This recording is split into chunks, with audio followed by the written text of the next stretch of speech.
ஏதாவது ஒரு பிரச்சனை பண்ணாதானே தூக்கம் வருது. இப்ப என் பொண்டாட்டி தலையிலையும் வயிற்றுலையும் அடிச்சு நான் அழுதாதான் போதையே ஆகும் எனக்கு. நீ எப்படி பேசினாலும் சரி, குடி வாங்கி கொடுத்தா மட்டும்தான் பேசுவேன்.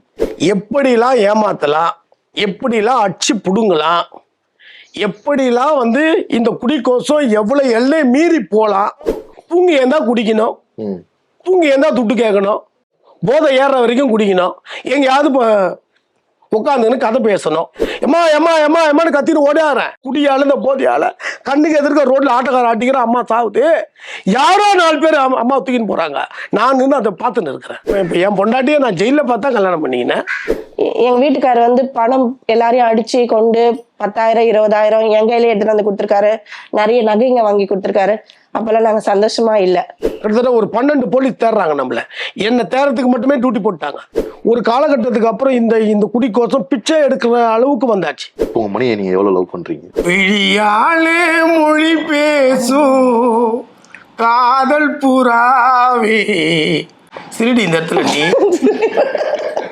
எங்க அண்ணனை சாவடிச்சவனைய நான் கொண்டு போய் மையத்துல சேர்த்தேன். வீட்டுல இருக்கும் போது இஷ்டத்துக்கு சாப்பிடுவோம், தூங்குவோம். இங்க அதே மாதிரி டைமிங் பாத்ரூம் போனாலும் கேட்கணும். ஒரு நாள் இல்லைனாலும் தலை போட்டு பிச்சுப்பான், தலையை இடிச்சுப்பான். முடியலம்மா, என்னால் முடியலம்மா அப்படி சொல்லுவான். எனக்கு கஷ்டமா இருக்கும் கேட்கறதுக்கு. உங்களுக்கு என்ன கனவுகள் இருக்கு? நம்ம தமிழ்நாட்டுல யாரும் பிடிக்கூடாது பாஸ்.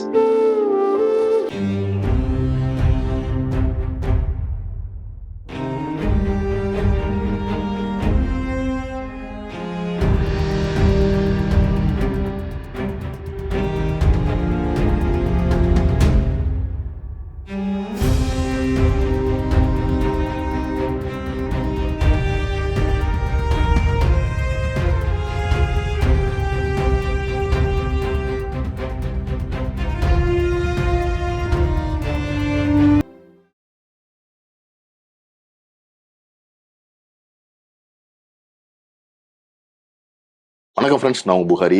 இன்னைக்கு என் கூட யார் இருக்காருன்றத நான் பின்னாடி விரிவா சொல்றேன். அதுக்கு முன்னாடி ஒரு சின்ன அறிமுகம் சொல்லணும்னா, இன்றைக்கு தமிழகத்துல இளைஞர்கள் மது மற்றும் போதைக்கு அடிமையாகி தன்னோட வாழ்க்கையை தொலைச்சிருக்காங்க. என் கூட உட்காந்துருக்க யூசுப் ஐயாவுக்கும் இந்த மாதிரி மிகப்பெரிய கதைகள் இருக்கு. ஸோ யூசுப் ஐயா கூட பேசி தெரிஞ்சுக்க நிறைய கதைகள் இருக்கு. நிறைய வாழ்க்கையில் அவர் பட்ட போராட்டங்கள், அவர் அனுபவிச்ச வழிகள், இது எல்லாத்தையும் நம்ம கிட்ட ஷேர் பண்ண போறாங்க. தொடர்ந்து சேனலை பாருங்க, சப்ஸ்கிரைப் பண்ணுங்க. வணக்கம். வணக்கம். உங்களை முதல்ல உங்களோட அறிமுகமே எனக்கு ரொம்ப வித்தியாசமா இருந்தது. நியூஸ் சேனல்ல உங்களோட கார் பாசிங் ஆச்சு, குடிகாரன் யூசுப்னு சொல்லிட்டு உங்க நம்பர் போடுறது. நான் அப்படிதான் உங்களை முதல்ல கான்டாக்ட் பண்ணேன். ரொம்ப வித்தியாசமா இருந்தது. ஒரு மனுஷன் குடிகாரன்ற வார்த்தையை அந்த சமூகத்துல ஒரு புறக்கணிக்கப்பட்ட சொல்லா இருக்கும்போது, ஒருத்தர் அவமானப்படுத்திருக்கிற சொல்லா இருக்கும்போது, தன்னோட பேருக்கு முன்னாடி குடிகாரன் போட்டு ஒருத்தர் தன்னை அடையாளப்படுத்திக்கிற வித்தியாசமா இருந்தது. அப்படிதான் நான் உங்களை தேடி வந்தேன். அப்புறம் உங்களை பத்தி நிறைய கதைகள் கேட்க விசாரிக்கும் போது ரொம்பவே வித்தியாசமா இருந்துச்சு, ஆச்சரியமா இருந்துச்சு. குடிகாரன் யூசுப், அதெல்லாம் வேண்டாம். யூசுப் யாரு? யூசுப் எப்படி, யூசுஃபோட வாழ்க்கை எப்படி ஆரம்பிச்சது? யூசுப் எப்படி குடிகாரன் யூசுப் ஆனாரு? குடிகாரன் யூசுப் எப்படி இன்னைக்கு ஒரு சமூக சேவர் யூசுப் ஆனாரு? அப்புறம் அந்த அந்த பாயிண்டே வித்தியாசமா இருந்தது. எனக்கு இதெல்லாம் உங்ககிட்ட கேட்டு தெரிஞ்சுக்கணும்னு ஆசை இருந்தது. யூசுப் யாரு? குடிகாரன் யூசுப் அப்படின்ற ஒரு வார்த்தை வந்ததுக்கு அப்புறம் தான் இன்னைக்கு சமுதாயம் நம்மளை தேடுது.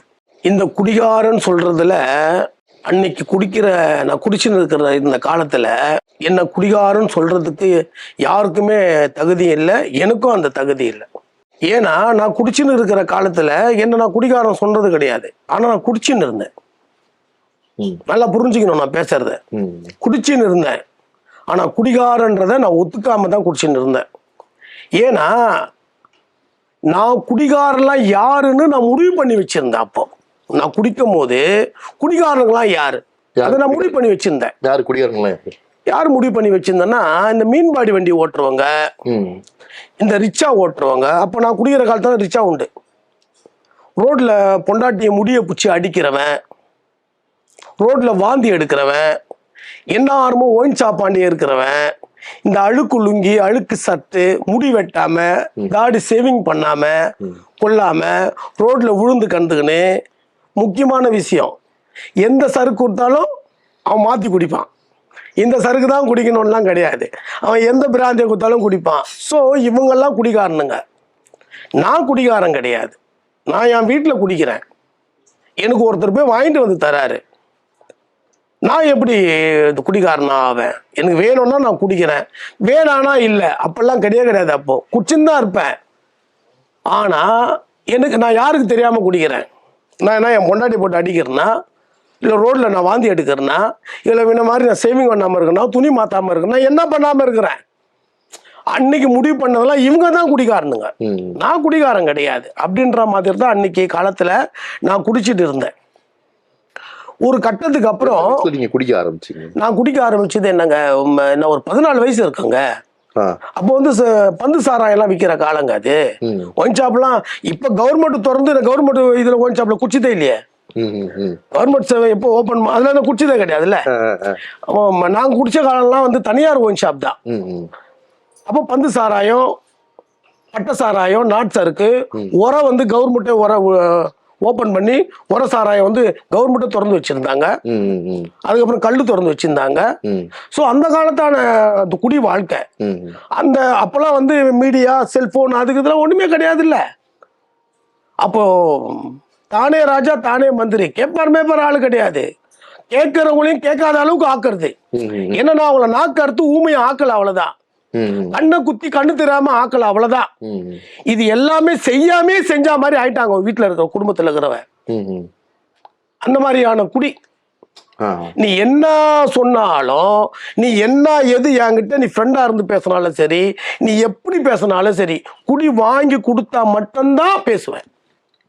ஓ, இல்லைன்னா பேச மாட்டேன். எனக்கு பேச பிடிக்காது. பொண்டாட்டிக்கிட்ட பேச பிடிக்காதுங்க. குடிக்கு ஒரு வருமானம் தேவை இல்லையா? நம்ம சரக்கு வாங்கணும் அப்படின்னா வருமானம், அதுக்கெல்லாம் என்ன பண்ணுவீங்க?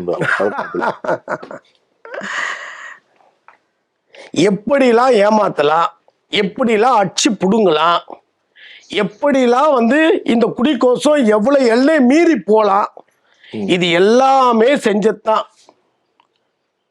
நான் கஷ்டப்பட்டு நான் வேலைக்கு போய் சம்பாரிச்சு ஒரு 10 ரூபாய் வீட்டுக்கு கொடுத்து 4 பேர் மாதிரி ஒரு வாழ்க்கை வாழ்ற குடியெல்லாம் எந்த கிடையாது.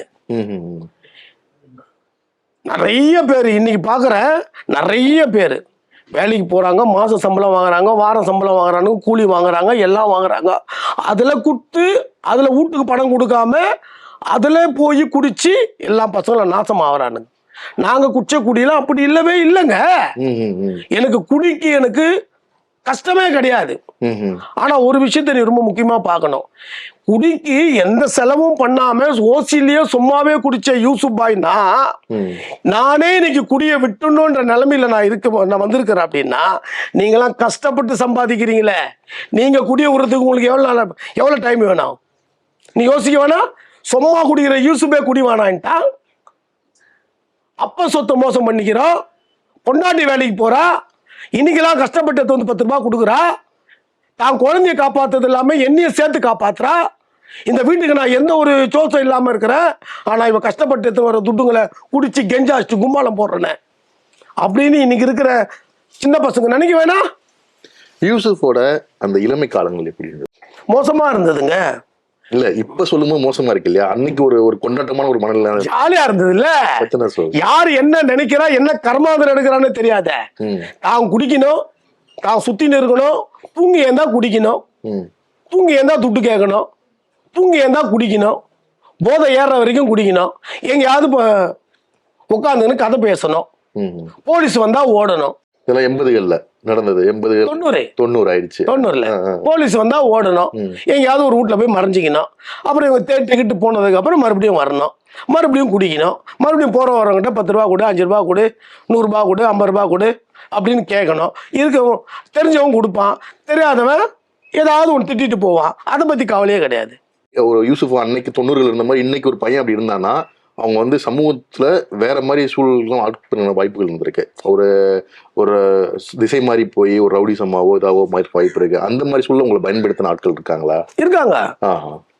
என்ன பண்றோன்னு தெரியாம இந்த போதைக்கு இந்த குடிக்கு ஆசைப்பட்டு என்ன செய்யறோன்னு கூட தெரியாம நிறைய வழக்குகளை போட்டுக்கணும். ஏகப்பட்ட வழக்குகள் ஆகி போச்சு நம்ம மேல, என் மேல. அது என்னத்துக்கு ஏதுக்கெல்லாம் தெரியாத. அன்னைக்கு உங்க அம்மாவை கைப்பிடிச்சு வலிச்சாங்களான்னு கேட்டாங்க. இப்ப இந்த ப்ரோக்ராமுக்குள்ள வந்ததுக்கு அப்புறம் உன் அக்கா தங்கச்சி கைப்பிடிச்சு வலிச்சாங்களையா, எதுக்கு இவ்வளவு வழக்க போட்டுக்கணும்? நீ இன்னைக்கு கேட்கும் போது 90க்கு போ சொல்லுது. ஏன் அன்னைக்கு நம்ம இந்த மாதிரியான வேலையை செஞ்சோம்? முழுக்க முழுக்க முழுக்க முழுக்க அந்த குடிதான் என்னை இந்த ஒரு மோசமான கட்டத்துக்கு தள்ளிச்சு. உங்களோட அம்மாவோட மரணம் வந்து ரொம்ப பெரிய ஒரு தாக்கத்தை உங்களுக்கு ஏற்படுத்தி இருக்கு. குடிக்கோசம் ஒருத்தர்கிட்ட போய் பணம் கேட்கறேன், கொலை பண்றேன், 4-5 பேரா சேர்ந்து என்னை அடிக்க வராங்க, அவங்கள நான் அடிக்கிறேன். அந்த நேரத்துல போலீஸ் வந்துடுது, என்னை புடிச்சுன்னு போயிடுறாங்க. எங்க அம்மா என்னை புடிச்சுன்னு போயிட்டாங்களேன்னு சொல்லிட்டு எங்க அம்மா என்னை பார்க்கறதுக்கு ஓடியாருது அந்த போலீஸ் ஸ்டேஷனுக்கு. இன்னாண்ட நின்றுது, போலீஸ் என்னை பார்க்க விடலை. என்னை அடிக்கிறத பார்த்துட்டு என்ன பண்ணுது, அண்ணாண்ட ரோட்ல இருந்து அம்மா இன்னாண்ட ரோடுக்கு வருது, ஓடியாருது. ஓடியாரும் போது ஒரு ஆட்டோக்காரன் அம்மாவை ஏற்றிடுறான், ஒரே அடி அடிக்கிறான். ஒரு 100 மீட்டர் தாண்டி போய் அம்மா ஒழுது, ஸ்பாட்ல அம்மா சாவுது உங்க கண்ணு முன்னாடி. ஆமா, மேல என்னை கோர்ட்டுக்கு ஏத்துறாங்க. கோர்ட்டுக்கு ஏற்றும் போது இந்த சம்பவம் நடக்குது. எம்மா எம்மா எம்மா எம்மான்னு கத்திட்டு ஓடியாறேன், போலீஸ் பிடிச்சிக்குது. அது வரைக்கும் எனக்கு ஆண் காப்பு போடல, அதுக்கப்புறம் ஆண் காப்பு போட்டு விட்டாங்க. போட்டு விட்டு அம்மா யாரோ பெத்த புள்ள கண்ணுக்கு எதிர்க்க இந்த குடியால இந்த போதையால கண்ணுக்கு எதிர்க்க ரோட்ல ஆட்டோக்கார ஆட்டிக்கிற அம்மா சாவுது. யாரோ 4 பேர் அம்மா தூக்கின்னு போறாங்க, நான் நின்று அதை பார்த்துன்னு இருக்கிறேன். அப்போ உங்களுக்கு என்ன வயசு இருக்கும்? எனக்கு என்ன வயசு அப்போன்னா எனக்கு ஒரு 20-21 வயசு இருக்கும். உங்க குடும்பத்துல உங்க கூட பிறந்தவங்க 5 பேர் அண்ணன் தம்பிங்க, எல்லாருமே குடிகாரனுக்கு தான். எல்லாருமே குடிப்போம், யாரும் குடிக்காதவங்க எல்லாம் கிடையாது. பொம்பளைங்களை தவிர மீதி எல்லாருமே நாங்க குடிப்போம். உங்க அம்மாவுக்கு ஒரு நிம்மதியான வாழ்க்கை இருந்திருக்கா இல்லையா? என்னடா 5 பிள்ளைய பத்திருக்க, ஆம்பளை பிள்ளைய எல்லாம் குடிச்சிட்டு வரானுங்க, ஒவ்வொருத்தருக்காக போய் பின்னாடி அலைய வேண்டியிருக்கு. எங்க அம்மாவுக்கு நிம்மதியா நாங்க கை குழந்தையா இருக்கும் போது மட்டும்தான் எங்க அம்மா நிம்மதியா இருந்திருக்கோம். நாங்கெல்லாம் வளர்ந்ததுக்கு அப்புறம் எங்க அம்மாலாம் நிம்மதியா இல்ல. நாங்க பண்ற அட்டுடைய அநியாயத்துக்கு எங்க அம்மா போய் போலீஸை பார்த்து ஒளியும். எந்த ஏரியால இருந்தீங்க அப்போ? இது மயிலாப்பூர் கிருஷ்ணாம்பேட்டை. கிருஷ்ணாம்பேட்டை ஊருக்குள்ளதான் இருந்தோம். இன்னைக்கு அங்கதான் இருக்கிறோம், இன்னைக்கு அங்கதான் வாழ்றாங்க, அண்ணன் தம்பிங்களாம் அங்கதான் வாழ்றாங்க. அங்க நடந்த சம்பவம் தான் எல்லாம். இதுக்கப்புறம் என்ன தோணுச்சு? நமக்கு அம்மா கண்ணு மாதிரி இறக்கிறாங்க, நம்ம பார்க்க முடியல, அதுல பேச முடியல. ஜெயிலுக்கு அமிச்சிட்டானுங்களே, ஜெயிலுக்கு அமிச்சிட்டாங்க என்ன, ஜெயிலுக்கு போயிட்டேன். நான் ஜெயில இருந்து வந்துதான் அம்மா கொல்லி வைக்கிறேன். லீவில் எடுத்து பரோல்ல எடுத்து என்ன கொல்லி வைக்கிறேன். முதல் தடவை ஜெயிலுக்குள்ள போறீங்க, அந்த அனுபவம் எப்படி இருந்தது? வெளியே வந்ததுக்கப்புறம் திரும்ப எதெல்லாம் உங்களுக்கு ஜெயில் நோக்கி நகர்த்துச்சு? இல்ல, ஜெயிலுக்குள்ள போய் நல்லதையும் எடுத்துக்கணும் கெட்டதும் எடுத்துக்கணுன்றதெல்லாம் அங்க கிடையாது. அங்க போயிட்டு நீ வெளில இது பண்ண மாதிரிலாம் அங்க உள்ளெல்லாம் பண்ண முடியாது. எல்லா கிளேடியும் எங்கிறான் உள்ள. ஆடு மாடு சிங்கம் புலி கொக்கு கரடி நாய் பேய் தேளு எல்லாம் ஒரே இடம், அசம்பிளி ஆகிற இடம் அது. அங்கெல்லாம் போய் நல்லதை எடுத்துக்கோ கெட்டதை எடுத்துக்கலாம் கிடையாது. உன் பங்கு என்ன, நீ இருக்கிற வரைக்கும் அங்க இருந்துதான் ஆகணும். உங்களோட ஜெயில் அனுபவங்கள் எப்படி இருந்தது? வீட்டாண்டை இல்லை, அந்த ஒரே ஒரு குறை மட்டும் தான் இருக்கும், மீதி எல்லாம் உள்ள ஆக்கி சாப்பிட்டு போ. அச்சடிச்ச சோறு அதெல்லாம் அச்சடிச்ச சாப்பாடு அதெல்லாம் அப்ப கிடையாது. அது கவர்மெண்ட் கொடுக்க வேண்டிய படி அது கொடுத்துரும், நாங்க ஆக்கி சாப்பிட்டுப்போம். ஓ, நாங்க எல்லாமே ஆக்கி சாப்பிட்டுப்போம். சாப்பாடெல்லாம் இருக்காது, ஜாமான் கொடுத்துருவாங்க, வீட்டோட எக்ஸ்ட்ரா சாப்பிட்டுப்போம். அப்பனா பாத்துக்கோ. அப்ப இன்னும் தானே உங்களுக்கு இவ்வளவு சௌகரியங்கள் இருக்கு அப்படித்தானே தோணும். ஜெயில் மேல ஒரு பனிஷ்மெண்ட்டுக்கான இடமா தெரியாது இல்லையா நமக்கு? இல்ல ஐயா, அப்போ நீங்க வந்து பனிஷ்மெண்ட்ன்றது வந்து ஒரு சாதாரணமா ஒருத்தர் குற்றம் பண்ணிட்டு ஒரு புதுசா ஒரு தவறை பண்ணிட்டு அவன் போறவனுக்கு மட்டும்தான் அது ஒரு குற்றமா தெரியாதா, அது உனக்கு இதுவா இருக்குமா அதுவா இருக்குமா அந்த மாதிரி இருக்கும். என்ன மாதிரி குடிக்காரங்க நான் வந்து நான் குடிக்கணும்ல, நான் குடிச்சா என்ன பண்றேன்னு தெரியல. ஏதாவது ஒரு பிரச்சனை பண்ணாதவங்க தூக்கம் வருது, நீங்க அதை கவனிங்க முதல்ல. எக்ஸாம்பிள் சொல்றேன் பாருங்க. இப்ப என் பொண்டாட்டி நைட்டெல்லாம் வந்து தூங்காம கொல்லாம தலையிலையும் வயிற்றுலையும் அச்சு நான் அழுதாதான் போதையே ஆகும் எனக்கு. இது எங்க பேச்சு இப்ப இந்த அநியாயத்தை? சைலண்ட் எல்லாம் போய் குஷ்டு சைலண்ட் எல்லாம் பார்த்தாலும் தூக்கம் வராது. இவன் என்னை பார்த்து கத்திக்கின்னு அழுதுங்கன்னு புலம்பின்னு பசியோட இருந்துங்கன்னு இவன் அழுது புலம்புனாதான் எனக்கு போதை ஆகும். சாதாரணமா எல்லாம் குஷ்டு வீட்டுல போயிட்டு சாப்பாடு போடு அதை போடு சாப்பிட்டு அதெல்லாம் அங்க எல்லாம் கத்தியே கிடையாது. இவன் ஓடணும் கத்திக்கின்னு ஐயோ ஐயோன்னு ஓடணும். அதுல ஒரு போதை, ஓடினாதான் ஒரு போதை, அப்பதான் தூக்கம் வரும், அப்பதான் தூங்குவோம். அவன் அழாம அவன் பசியாம இல்லாம அவன் வந்து துக்கம் இல்லாம அவன் இதுவா இல்லாம இருந்தாக்கா அப்புறம் எதுக்கு இந்த குடி? தனக்கு கீழே நம்ம ஒரு ராஜா மாதிரி இருந்து நம்ம கீழே ஒரு 10 பேர் சேவை பண்ணணும். என்ன இது இவன் அழுவுனா? எங்க அக்கா தங்கச்சி அழுதா அவ்வளவு போதையும் நான் உசாரா பேசுவேன். என்னது, எங்க அக்கா தங்கச்சிங்க என்ன பார்த்து அழுதுக்கு கொண்டுதுன்னா அதுங்களை சால்வ் பண்றதுக்கோ அதுங்களை அழாம விடுறதுக்கோ என்னெல்லாம் பண்ணுமோ பண்ணுவேன். இவெல்லாம் அழுதாலாம் இவள என்னன்னு கூட கேட்டுக்க மாட்டேன். இந்த போதையில நீங்க உள்ள வெளியில இருக்கும்போது ஃபுல்லா சரக்கு அடிக்கிறீங்க, வரீங்க, போறீங்க. உள்ள இருந்த காலகட்டத்துல இது இல்லாம இருந்திருக்கும் இல்லையா? கிடையாது இல்ல. அப்பெல்லாம் எப்படி உங்களுக்கு இன்னும் வெறி அதிகமாகும் இல்லையா? அதெல்லாம் எப்படி மேனேஜ் பண்ணீங்க? இல்ல இப்போ இன்னைக்கு மாட்டீங்கன்னு இன்னைக்கு கூட்டிட்டு போய் இன்னைக்கு வச்சிருந்து நாளைக்கு தான் கூட்டு ரிமாண்ட் பண்ணுவாங்க. இன்னைக்கு வச்சுருக்கிறாங்க பாரு, அங்க போலீஸ் ஸ்டேஷன்ல தொல்லை குத்துன்னு இருப்பேன். நீ அடிக்கிறியா அடி, நீ எவ்வளவு பேட்ல போடுறியோ போடு, ஒரு கோட்டரை வாங்கி குத்துட்டு அடி. இங்க தொல்லை குத்துன்னு இருப்பேன். இங்க இருந்து எனக்கு கோர்ட்டு கூட்டு வரைக்கும் தொல்லை குத்துன்னு இருப்பேன். கோர்ட்ல இருந்து எனக்கு ஜெயில கூட்டு போய் போற வரைக்கும் தொல்லை குத்துன்னு இருப்பேன். உள்ள அமிச்சிட்டாங்கன்னா ஆட்டோமேட்டிக்கா சேஞ்ச் ஆயிடும். அது மைண்ட் ஆட்டோமேட்டிக்கா சேஞ்ச் ஆயிடும். அங்க ஒன்றும் கிடைக்காது. அந்த மாதிரி தான். அதுக்கோசம் ஒரு வருஷம் நான் ஜெயில ஓசிட்டு வரேன், 2 வருஷம் இருந்துட்டு வரேன், அதனால எனக்கு இந்த குடி வேணாம் அப்படிலாம் முடிவு பண்ண முடியாது.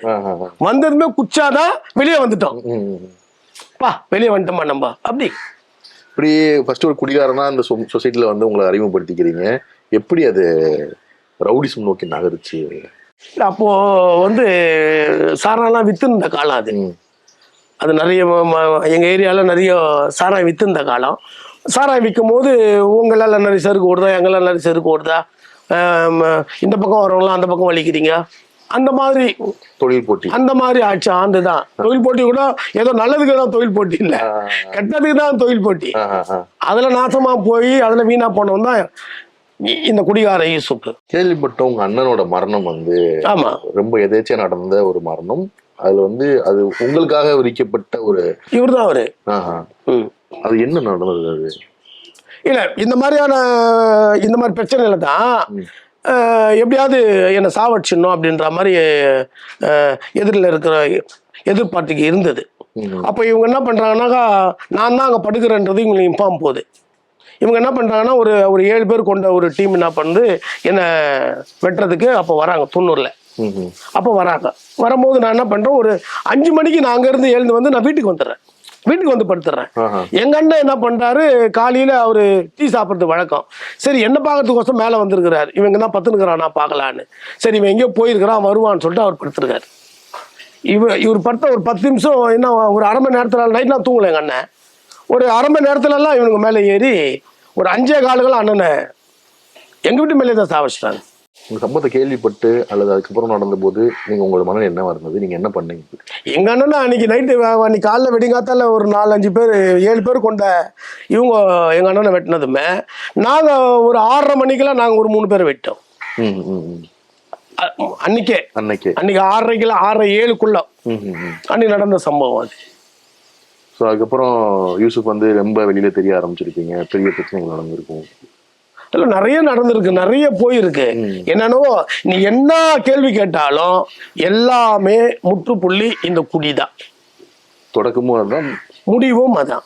எதெல்லாம் செய்யக்கூடாதுன்னு எங்க அப்பா எங்களெல்லாம் நினைச்சாரோ அதுக்கு மாறுபட்டு ஒரு எல்லையே மீறி போயிட்டோம். எங்க அப்பா என்னவா இருந்தாங்க? எங்க அப்பா பெரிய சொத்துக்காருங்க. எங்க ஆயா சொத்து எங்க அப்பா வச்சுன்னு, எங்க அப்பா ஒரே அப்பா, எங்க ஆயாவுக்கு ஒரே புள்ளதான். எவ்வளவோ பெரிய சொத்து கிருஷ்ணாம்பேட்டையில. ஸ்டேஷனு, ஜெயிலு, கோர்ட்டு 3 எங்க அப்பா அதை அழிச்சிட்டு மசூதியில பிச்சைக்கார மாதிரி வந்து உட்காந்துங்கினாரு. உங்களுக்கு இந்த கேஸ் இதெல்லாம் கொடுத்துட்டு எங்க அப்பா மசூதியில உட்காண்டாரு. கடைசி வரைக்கும் எங்க அப்பா மசூதியில இருந்து தான் இறந்தாரு. தர்கால இருந்தா எங்க அப்பா இறந்தாரு. உங்களுக்கு அதெல்லாம் ஒரு இதா தோணலையா, நம்ம எப்படி இந்த குடும்பம் நம்ம ஏன் இப்படி இருக்கோம் அப்படின்ற ஒரு உணர்வு உங்களுக்கு எந்த இடத்துலயுமே வந்தது இல்ல? சார் என்ன சார் இப்படி ஒரு கேள்வி கேட்டீங்க? போலீஸ் தேடும் சார். போலீஸ் ஓடியாந்ததுமே நாங்க அதிகமா ஏரியாலேயே வீட்டுக்குள்ளேயே நாங்க இருக்க போறது இல்லை. நாங்க ஒரு டைமுக்கு தான் வந்துட்டு டைமுக்கு தான் போயிடுவேன். இந்த போலீஸ் தப்பத்துன்னு ஓடாததுமே எங்க வீட்டு பொம்பளைங்க தான் சார் ஓடும். எங்க வீட்டு பொம்பளைங்க தான் ஓடி போய் மறைவாங்க, ஒழிஞ்சிப்பாங்க, அந்த வீட்டுல போய் ஒழிஞ்சிப்பாங்க, தெருவுல ஓடுவாங்க. இதெல்லாம் நாங்க பார்க்கலையா என்ன? இதெல்லாம் கண்ணால பார்க்கலையா? அப்ப இது தப்புன்னு அன்னைக்கு தோணலையா? தோணுச்சு சார். குடிச்சதுக்கு அப்புறம் தோணுது சார். இந்த வியாதி அப்படி ஆயிட்டுக்குது சார். அப்போ இந்த வியாதி அப்படியான ஒரு எந்த வியாதியும் சேர்க்க முடியாத ஒரு வியாதி ஆயிட்டுக்குது சார். அன்னைக்கு தெரியல அதெல்லாம். சார் என் அம்மா அழுகுறா சார் இந்த குடியை விடணும்னு. இந்த போதையை விடணும்னு என் அம்மா அழுகுறா. எனக்கு பாவமா தெரியல சார், வேடிக்கை பார்க்குற உனக்கு பாவமா தெரியுது சார். அப்போ இந்த வியாதி எவ்வளவு மொத்தமான வியாதி. எல்லா பெற்றவங்களுக்கும் ஒரு கனவு இருக்கும். ஒரு 25 வயசு 26 வருஷம் ஆயிடுச்சுன்னா பிள்ளைக்கு கல்யாணம் பண்ணி வைக்கணும், பிள்ளைய சரி பண்ணி வைக்கணும். சரி கல்யாணம் பண்ணி வச்சா திரும்பிடுவான். அதுக்கு முன்னாடி அம்மா சாவாச்சாச்சு, அதுக்கு முன்னாடி அம்மா செத்துச்சு. எங்க அம்மாவுக்கு இல்லாத கனவா? கிடையாது. நான் இந்த என் பொண்டாட்டியை நான் ஜெயில பார்த்தா கல்யாணம் பண்ணிக்கினேன். ஓ எப்படி? ஜெயில பார்த்தா கல்யாணம் பண்ணிக்கினேன். ஆமா, என் கூட ஒருத்தர் இருந்தாரு, அவருடைய அக்கா பொண்ணுதான் இது. அவரை பாக்குறதுக்கோசம் வருவாங்க, அவங்க அவருடைய மனைவி எல்லாம் வருவாங்க. அப்ப அவரு கூட நான் மனுவுக்கு வருவேன், என் கூட அவர் மனுக்கு வருவாரு. அப்ப பார்த்த பொண்ணுதான் அந்த பொண்ணு. அவரு கேட்டாரா கல்யாணம் பண்ணிக்கிறீங்க? நான் தான் கேட்டேன் அவரை. ஆமா, அவரு நான் கேட்டதுமா கோச்சிக்கினாரு. அன்னைக்கு என் கூட அவர் ஜெயில இல்ல, இன்னொரு பக்கத்து செல்லுக்கு போயிட்டாரு, எனக்கு என்கிட்ட கோச்சிக்கின்னு. அதுக்கப்புறமா தான் அவர் மறுபடியும் பேச ஆரம்பிச்சு கொண்டுதான் இது பண்ணோம். நாங்க அந்த அந்த கலவரத்துல பார்த்து கல்யாணம் பண்ணின பொண்ணுதான் இது. அவங்களுக்கு தோணி இருக்கும் இல்லையா, அவங்க மாமா வந்து பிரச்சனை பண்ணி தான் உள்ள வந்திருக்காரு, அவன் புதுசா கல்யாணம் பண்ண போற ஆளும் ஆல்ரெடி பிரச்சனை தான் இருக்கான், அவன் எதுக்கு கல்யாணம் பண்ணணும், நல்ல வாழ்க்கை விட பரவாயில்லங்க, ஒரு கை இல்லையே. ஓ அப்பயே? ஆமா, கையில் இல்ல. என்னாச்சு? எப்படி என்ன பிரச்சனை? நல்லா என்னை வெட்டிட்டாங்க, அதுக்கப்புறம் என்ன வெட்டானுங்க, என்ன 94ல விட்டாங்க. நீங்க என்ன பிரச்சனைனால? என்ன பிரச்சனை? எங்க அண்ணன் இது பண்ணாங்கல்ல, அதுல வந்து பிரச்சனை தான். Okay okay. அதுக்கப்புறம் நான் நல்ல போதையில மாட்டிக்கினேன். யார் வெட்டினா என்ன வெட்டினான்னு தெரியல. எல்லாருக்குள்ளுமே அந்த வயசுல வந்து ஒரு எதிர்ப்பால் மேல உங்களுக்கு ஒரு அன்போ அல்லது ஒரு ஈர்ப்போ இருக்கதான் செய்யும். நீங்க வந்து வாய் விட்டு கேட்டீங்க இந்த பொண்ணை கல்யாணம் பண்ணி கொடுன்னு சொல்லிட்டு. அந்த பொண்ணு வீட்டை பத்தி சூழல் பார்த்தோம்னா மாமங்காரன் வந்து ஆல்ரெடி ஜெயில தான் இருக்காரு. கல்யாணம் பண்ணிக்க போற பொண்ணு தெரியாம ஒரு பையன் வந்து இருந்து ஜெயிலுக்குள்ள போனா பிரச்சனை கிடையாது. ஜெயிலுக்குள்ளே இருக்கிற ஒரு ஆளை ஏத்துக்கிறதுக்கான ஒரு மனநிலை எப்படி வந்தது அவங்களுக்கு? அப்படி சாதாரணமா இருந்தா கூட அவ ஏத்துக்கிறது கொள்றது கூட 1000 பிரச்சனை வரலாம். ஒரு கை இல்லைன்னு சொல்லுவார்ல, அவரு சொல்லுவார்ல. அப்போ அந்த பொண்ணு கேட்டிருக்காமல, கை இல்லைன்னா நான் என்னத்துக்கு கல்யாணம் பண்ணிக்கணும் அப்படின்னு கேட்டிருக்கணும்ல. ஆனா எனக்கு கல்யாணம் பண்ணிக்கணும்னு ஒத்துக்கணும். கேட்டிருப்பீங்கல்ல கல்யாணத்துக்கு அப்புறம் ஏன் ஒத்துக்கிட்ட என்ன கேட்டிருக்கீங்க மனைவி கிட்ட? நிறைய கேட்டுக்கிறான். என்ன 1 2 1000 கேட்டுக்கிறான். அவ என்ன சொல்லிட்டா, உனக்கு கையிலன்னு சொன்னாங்க, நான் கல்யாணம் பண்ணிக்கிறேன்னு ஒத்துக்கினேன், எல்லாம் ஓகே தான், எல்லாம் சரிதான். கல்யாணம் பண்ணதுக்கு அப்புறம் தான் ஏன் தெரியுது உன்னை ஏன் கல்யாணம் பண்ணிக்கினேன்னு. ஏன்னா அவங்க மாமாலாம் பார்த்த போலீஸ் எல்லாம் கம்மி, இவன் என்ன கல்யாணம் பண்ணதுக்கு அப்புறம் இவ பாக்குற போலீஸ் தாசி. அப்புறம் போலீஸை கூட்டு போய் கேக்குது, உனக்கு என்ன வேற ஆளை கிடைக்கல, உனக்கு கல்யாணம் பண்ணிக்கிறதுக்கு இவனாமா கட்சான், இவன் மேல எவ்வளவு கேஸ் தெரியுமா, இவன் மேல எவ்வளவு பிரச்சனை தெரியுமா, நீ இவனை கல்யாணம் பண்ணி வந்திருக்கிற. கல்யாணம் பண்ண அன்னைக்கு IAS ரிப்போர்ட்டு. கல்யாணம் நான் தாலி கட்டினேன், தாலி கட்டி எல்லாம் கூட்டு தானே வரணும். என்ன ஸ்டேஷன் கூட்டின்னு போயிட்டாங்க, இன்னும் என் பொண்டாட்டியும் இட்டுன்னு போயிட்டு ஐஎஸ்க்கு ரிப்போர்ட் பண்ணணும். இது கேக்குறாங்க, எப்படி கல்யாணம் பண்ண, ஏதா கல்யாணம் பண்ண, யார் பண்ணா, ஊர்ல இருக்கிற ரவுடி பசங்க எல்லாம் இங்க இருக்கிறானுங்களே அப்படி இப்படின்னு சொல்லிட்டு அதுக்கப்புறம் ஐயாகையானு கால கையெல்லாம் உயர்ந்து இதான் வந்தது. அப்போல்லாம் குடி இருந்தது, அவங்களுக்கு குடி இருந்தா செய்யுது. இவங்க தாலி கட்டுற அன்னைக்கு குடி இல்லையே, மானான்ட்டு போயிட்டான்னா அன்னைக்கு ஏமாத்திடுவோம். நம்ம குடி வந்து சும்மா குஷ்டு கம்முனுக்கிற குடி இல்ல, நீ கவனிக்கணும். குஷ்டு கம்முனு உட்காந்து பேசுவா, ஒரு ஜாலியா போற குடி இல்ல. குடிச்சதுமே நம்ம லோலா இல்ல தொல்லை பண்ற ஆளு. அதனால அன்னைக்கு உசாரா குடிக்காம இருந்துட்டோம். நிறைய கனவுகளோட கல்யாணம் பண்ண பொண்ணா தானே இருந்திருப்பாங்க. அப்பா பாவம், அம்மா அப்பா கிடையாது, மாமனுங்கெல்லாம் பார்த்தா கல்யாணம் பண்ணி கொடுத்தாங்க. அத்திங்க, மாமிங்க, சித்திங்க இவங்க எல்லாம் பார்த்து கல்யாணம் பண்ணி. மனைவி பேர் என்ன? ஜெயந்தி. நீ சொல்லும் போது அவ்வளவு பெருமையா சொல்றீங்க இல்லையா? ஜெயந்தி அவ பேர் ஜெயந்தி. ஆமா. உங்க லைஃப் மாத்தினாங்களா? இப்ப எல்லா பெண்களுமே சொல்லுவாங்க, என் புருஷன் நான் தான் திருத்தினேன், என் புருஷனை எப்படியோ இருக்க வேண்டிய ஆளை நான் தான் மாத்தினேன்னுவாங்கல்ல. கண்டிப்பா உங்க லைஃப்ல வந்து அவங்க ஜெயந்தியோட ரோல் வந்து ரொம்ப பெரிய ரோலா இருக்கும். என்னை விட்டு போயிருக்கணும் அப்படின்னாக்கா 1000 வாட்டி போயிருக்கணும் அவ. ஒரு நாள் கூட போல. அவ நிறைய வெட்டி இருக்கிற, அவளை தலைகள் எல்லாம் வெட்டி இருக்கிற, நிறைய கொடுமை பத்தி இருக்கிற, அவளை விடாம என்னை பிடிச்சி என்னை மாத்தினான். எந்த நேரமும் அவர் கூட இருந்தாலே நான் பயப்படுவேன், அவரை பார்த்தாலே பயப்படுவேன். கல்யாணம் ஆகும்போது அப்படிலாம் தெரியல. அவரு குடிச்சிட்டாருன்னா என்ன பண்றாருன்னே தெரியாது. பாட்டில தூக்கி அடிச்சிருவாரு, எப்பவுமே அவர் கையில கத்தி இருக்கும், அது கையில வச்சிருப்பாரு. அவரை பார்த்தாலே பயப்படுவேன்.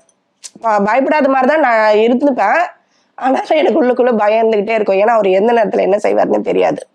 அவர் வந்து என்னை யாரும் வற்புறுத்திலாம் கல்யாணம் பண்ணல. எங்க வீட்டுல கூட என்னை வற்புறுத்தல. அவரை கூப்பிட்டு காமிச்சாங்க, உனக்கு பிடிச்சிருந்தா நீ கல்யாணம் பண்ணிக்கோ அப்படின்னாங்க. அவரை பிடிச்சிதான் நான் கல்யாணம் பண்ணிக்கிட்டேன். நான் வந்து பாத்தீங்கன்னா அவரை ரொம்ப எங்க மாமா மாதிரியே தான் அவரை பார்த்தேன். அதனால வந்து பாத்தீங்கன்னா எங்க மாமி எல்லாம் கொஞ்சம் அவருக்கு எல்லாம் அட்ஜஸ்ட் பண்ணிட்டு போறாங்க இல்லையா, அந்த மாதிரி கொண்டு வந்துடலாம் அப்படின்னு நினைச்சுக்கிட்டு தான் அவரை கல்யாணம் பண்ணிக்கிட்டேன். நான் ஃபுல் அண்ட் ஃபுல் பாத்தீங்கன்னா எங்க மாமா ஒரு ரவுடிசம் பண்றவர்னா குடிப்பாரு, அங்க இருக்க லோக்கல்ல சண்டை போடுவாரு, போலீஸ் ஸ்டேஷன் போவாரு, ஜெயில எடுத்திருக்காரு, அவரும் பாத்தீங்கன்னா மிஸ்ஸா போட்டிருக்காங்க. இப்படிதான் அவரை நினைச்சு நான் கல்யாணம் பண்ணிக்கிட்டேன். பெரிய லெவல்ல பிரச்சனை கிடையாது. எல்லாரும் ட்ரிங்க்ஸ் பண்றதுதான், எல்லாரும் குடிப்பாங்க, எல்லாரும் முன்னாடி அடிப்பாங்க, அதுக்கப்புறம் எல்லாம் ஒண்ணா ஆயிடுவாங்க. இப்படிதான் அவரை தெரியும் எனக்கு. இனிமே அவராலையும் வாழ முடியாது, அவரை வச்சுக்கிட்டு எங்களாலையும் வாழ முடியாது. ஏன்னா அவரால் குடிக்காம இருக்கவே முடியாது ஆயிடுச்சு. குடிச்சாலும் பாத்தீங்கன்னா உடம்புல ரொம்பவும் ப்ராப்ளம் ஆயிடுச்சு. சாப்பிட்றதெல்லாம் வாந்தி எடுத்துட்டு இருந்தாரு, ரத்தமா வாந்தி எடுக்க ஆரம்பிச்சிட்டாரு. அவர் எங்கேயும் ஹாஸ்பிட்டல்லையும் போய் சேர்க்க முடியாது. அந்த மாதிரி ரொம்ப பிரச்சனைக்கு உள்ள நேரம். அப்பெல்லாம் ஒரு பக்கம் போலீஸு, ஒரு பக்கம் அவரோட பிரச்சனை அப்படின்னு தான் சுத்திட்டு இருக்கும்போது எந்த ஒரு தனியார் ஹாஸ்பிட்டல்லையும் அவர் சேர்க்க முடியாது. சேர்த்தாலும் போலீஸ் வந்து பிடிச்சிட்டு போயிடும். அவர் ட்ரீட்மெண்ட்டும் அந்த அளவுக்கு அவருக்கு கொடுக்க முடியாது. அந்த மாதிரி சூழ்நிலை. அப்போ டிஏடி சென்டர்லாம் நாங்கள் சேர்க்காத முன்னாடி சொல்றீங்க நீங்க, அப்போ அந்த மாதிரி தான் இருந்தது. விஷம் குடிச்சிட்டு செத்து போயிடலான்ற சூழ்நிலை எல்லாம் கூட வந்தது. இதுல ஒரு பெரிய கொடுமை தெரியுமா, தூங்கி எந்த காலை நாஸ்டா இருக்குதா இல்லையான்னு பெரிய கொடுமை. இது சொல்லுங்க. இந்த காலைல நாஸ்டா சாப்பிடுறதா இல்லையான்றத கொடுமைங்க. பெருமை ஒரு கொடுமை, ஒரு வறுமையான சூழல் இருந்திருக்கீங்க. ஆமா, அடுத்த வேலை சாப்பாடு கிடையாதுங்க. இது நான் வம்பா போச்சேன். அடுத்த வேலை சாப்பாடு கிடையாது. என் தங்கச்சி அவங்க வீட்டுக்காரருக்கு தெரியாம தான் அடுத்து வந்து சாப்பாடு கொடுத்துரு 100 ரூபாய் கொடுத்துட்டு ஓட்டோம். இதெல்லாம் தாங்கிக்கிட்டு இருந்து என்னை மாற்ற வேண்டிய சூழ்நிலை கடவுள் வந்து அவர் ரூபத்துல வந்து என்னை அன்னைக்கு மாத்தி இருக்கிறதுக்கு காரணமே அவ என்னை விடாம என்னை துரத்துறான். இந்த குடியை நீங்க விட ஆரம்பிச்சீங்க, எதனால அந்த குடியை விடணும்னு தோணுச்சு உங்களுக்கு? இல்ல, குடியை விடணும்லாம் எனக்கு தோணவே இல்லை. அப்படிலாம் ஒரு சந்தர்ப்பம் எனக்கு கிடைக்கவும் இல்லை. இந்த குடியை விட்டு வாழணும்னு அப்படிலாம் நினைச்சது கூட கிடையாது. குடிச்சுக்கினே குடும்பம் நடத்தணும், குடிச்சுக்கினே இருக்கணும். ஆனா குடிக்கிறதுக்கு காசுலாம் கிடையாது. என்ன கடைசி நேரத்துல எல்லாம் அதிகாரமா கேட்டு வாங்கி, மிரட்டி கேட்டு வாங்கி, இதெல்லாம் ஒரு காலகட்டத்துக்கு போய் ஒரு காலகட்டத்துக்கு அப்புறம் இந்த குடிக்கோசம் பிச்சை எடுக்கிற அளவுக்கு வந்தாச்சு. அக்காவும் தங்கச்சியும் வராங்க, என்னை பார்க்கறதுக்கு வராங்க. வந்துட்டு என்ன பண்றாங்க, என் தலைமாட்டில் 2 பேருமே உட்காடுறாங்க. அப்போ எங்க அக்கா என்னை தட்டி எழுப்புது, டேய் உமா வந்துக்குது பாடுறா அப்படின்னு. அப்போ என் தங்கச்சி என்னை பார்த்துட்டு சொல்லுது. நான் சொல்றது வந்து ஒரு 19 வருஷம். தங்கச்சி சொல்லுது, இது பாருப்பா, நான் சொல்றேன்னு தப்பாலாம் எடுத்துக்காத. இது பாரு, கோட்டர் வாங்கின்னு வந்திருக்கிறேன், அக்காவும் வந்திருக்குது. நான் நல்லதுக்கு தான் சொல்றேன்னு தவிர நீ வேற எதுவுமே நினைச்சுக்காத. இந்த கோட்டர் உனக்கு கடைசியான குடியா இருக்கட்டும். இது குடிச்சுட்டு நீயா செத்துரு, நீயா இறந்துரு. இது உனக்கும் நல்லது, இந்த பொண்ணுக்கும் நல்லது, எங்களுக்கும் நல்லது. ஆனா உன் சாவை இந்த ஊரே பார்க்குற அளவுக்கு நான் எடுப்பேன். உன் சாவை நான் சாதாரணமெல்லாம் எடுக்க மாட்டேன். இந்த சாவை நான் ஊரே பார்க்குற அளவுக்கு எடுப்பேன். நீ எங்களுக்கு செய்ய வேண்டிய ஒரே ஒரு வேலை, நீயா சாவது மட்டும்தான். எங்களெல்லாம் வந்து நீ கொன்றுன்னு சொல்லாத. நானும் செய்ய முடியாது, ஜெயந்தியும் செய்ய முடியாது, ஒன்னொன்னுங்களும் செய்ய முடியாது. நீயா அந்த முடிவை எடுத்தா மட்டும்தான் எங்களுக்கு எல்லாருக்குமே நல்லது. என் தங்கச்சி சொல்லும் போது எனக்கு கஷ்டமா தான் இருந்தது. என்னடா தங்கச்சி இப்படி சொல்லிட்டேன்னு அந்த ஃபீல் பண்ண முடியல. அந்த போதை அது உடம்புக்குள்ள அந்த போதை இல்லாம இருந்ததுனால என்னால வருத்தப்பட முடியல.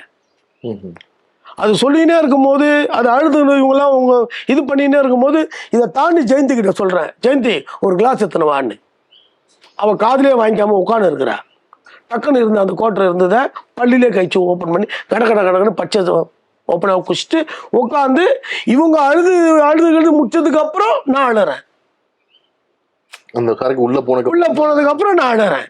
உங்களுக்கு அந்த இதே பொது நிலைமைக்கு வர்றீங்க நீங்க. இன்னைக்கு அதெல்லாம் இன்னைக்கு வந்து கவனிக்க முடியுது, உணர முடியுது.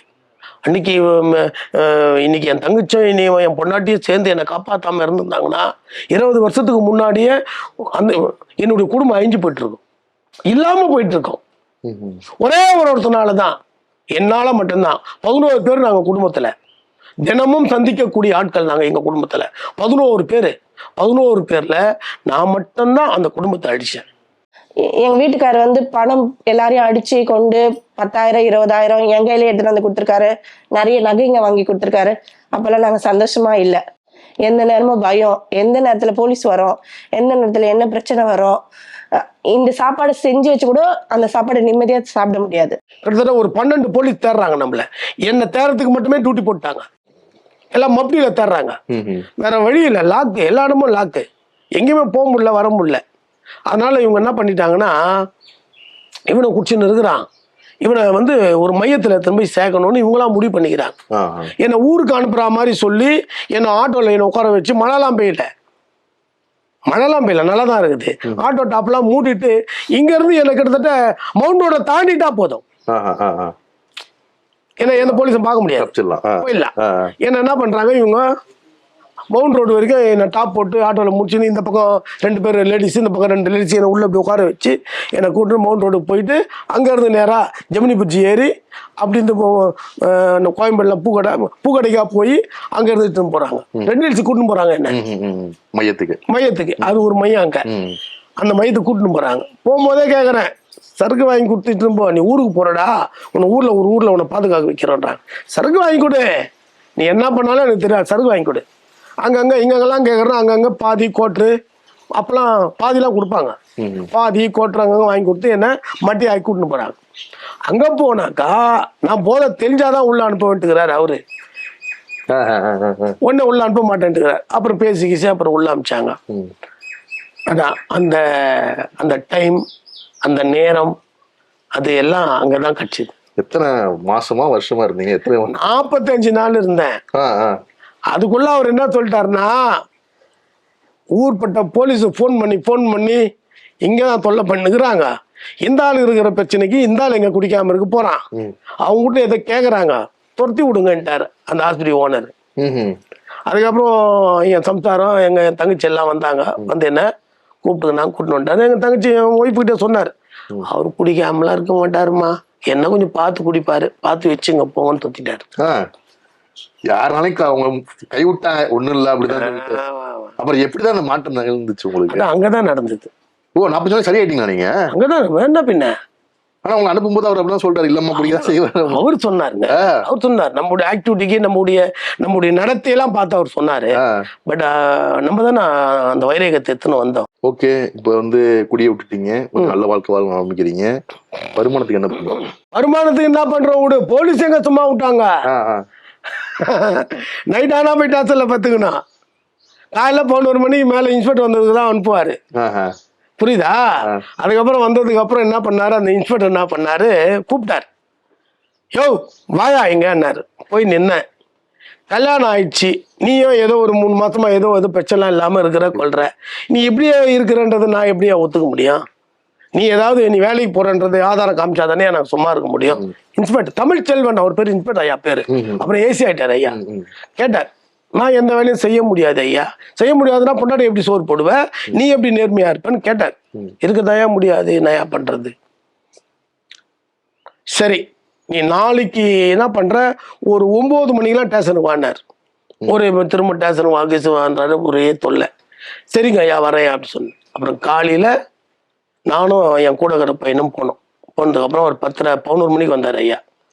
என்னை அங்கே இருக்கிற இந்தியன் பேங்க் கூட்டிட்டு போனார். என் கதையெல்லாம் சொல்றாங்க. சொல்லி ஜாமீன் நான் போடுறேன்னு சொல்லி அவர் தான் ஜாமீன் போட்டார். எனக்கு ஆமா, எனக்கு 15 சைக்கிள் வாங்கி கொடுத்தாரு ஐயா. சைக்கிள் கடை வைக்க சொல்லி? ஆமா, அவர் சொந்த ஜாமீன் போட்டு லோனுக்கு.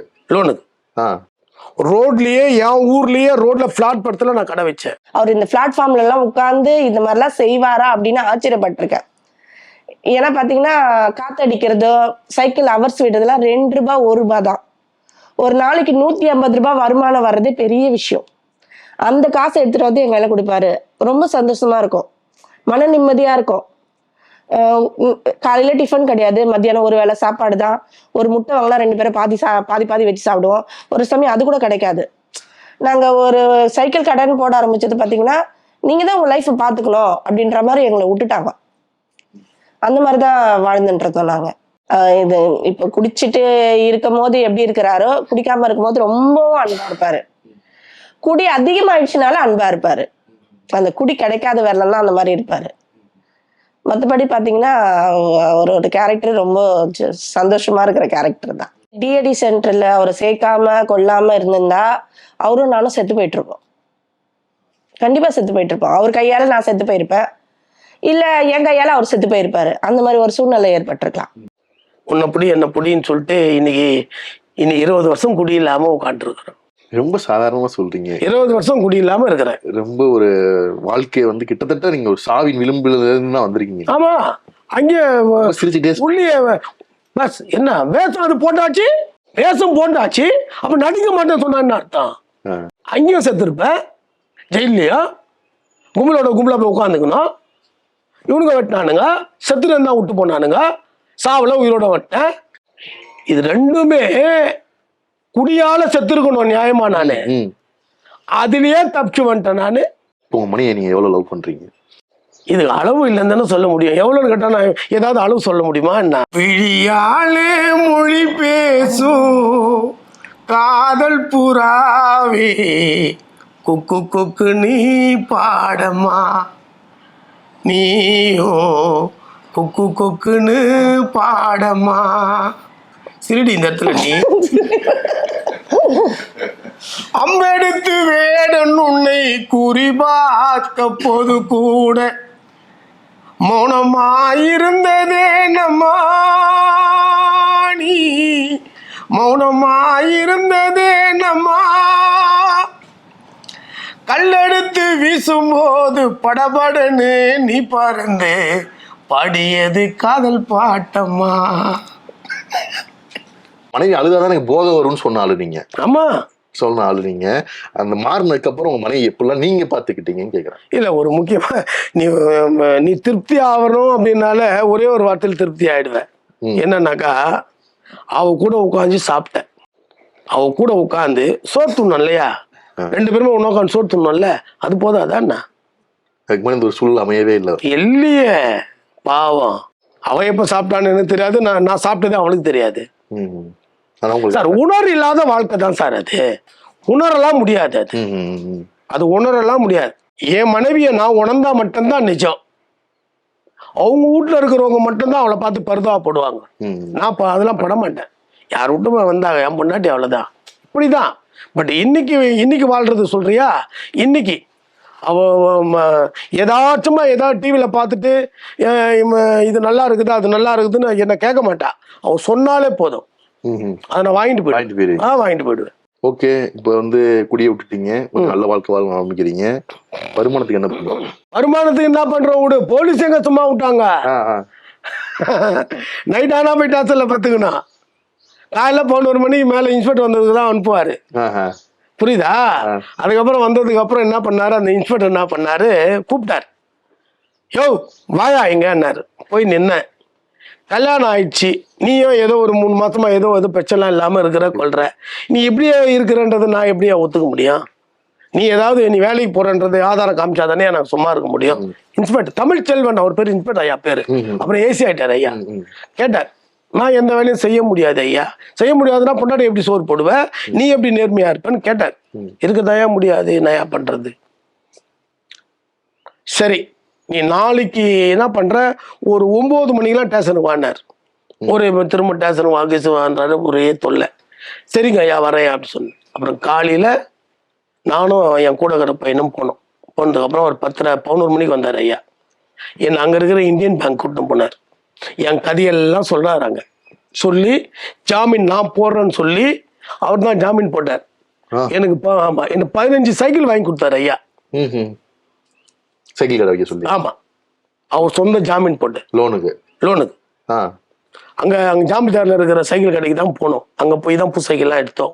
செக் அவங்க அங்க அமிச்சிட்டாங்க. அங்க இருந்து வந்து எங்க கடை வைப்பேன், இடம் வேணும் இல்லையா? ஆமா, ஊர் உள்ள பயங்கரமான ஆளுங்க நானு. எங்க போய் சைக்கிள் கடை வைக்கிறது? ரோட்லயே, என் ஊர்லயே ரோட்ல பிளாட் படத்துல நான் கடை வச்சேன்.